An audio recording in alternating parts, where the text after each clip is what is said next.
স্বৈরাচার হাসিনার প্রত্যাবর্তন প্রশ্নে মুখ খুললেন ভারতের পররাষ্ট্র মন্ত্রণালয়ের মুখপাত্র জয়সওয়াল। একাত্তর পত্রিকার সঙ্গে আছি আমি লনি সুলতানা।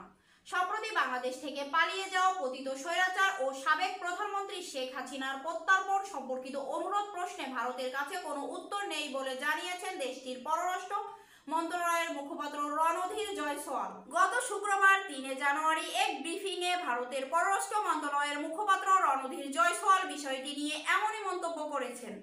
গত বছর ৫ই আগস্ট ছাত্র জনতার অভ্যুত্থানে জীবন নিয়ে ভারতে পালিয়ে শেখ হাসিনা। ভারতে পালিয়ে যাওয়ার আগে হাজার হাজার ছাত্র জনতা, রাজনীতিবিদ থেকে শুরু করে বিরোধী ও সাধারণ মানুষের উপর নির্বিচারে গণহত্যা চালিয়ে ভারতে আশ্রয় নেন শেখ হাসিনা। এরপর থেকে হাসিনাকে ফেরাতে চেষ্টা চালিয়ে যাচ্ছে ছাত্র জনতার অন্তর্বর্তী সরকার। মানবতা বিরোধী অপরাধের অভিযোগে সাবেক প্রধানমন্ত্রী ও স্বৈরাচার খুনি শেখ হাসিনাকে ফেরত পাঠাতে ভারতের কাছে কিছুদিন আগেই চিঠি পাঠিয়েছেন বাংলাদেশ।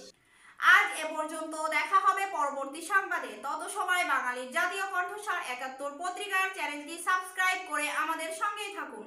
সবাইকে ধন্যবাদ জানিয়ে শেষ করছি। আল্লাহ হাফেজ।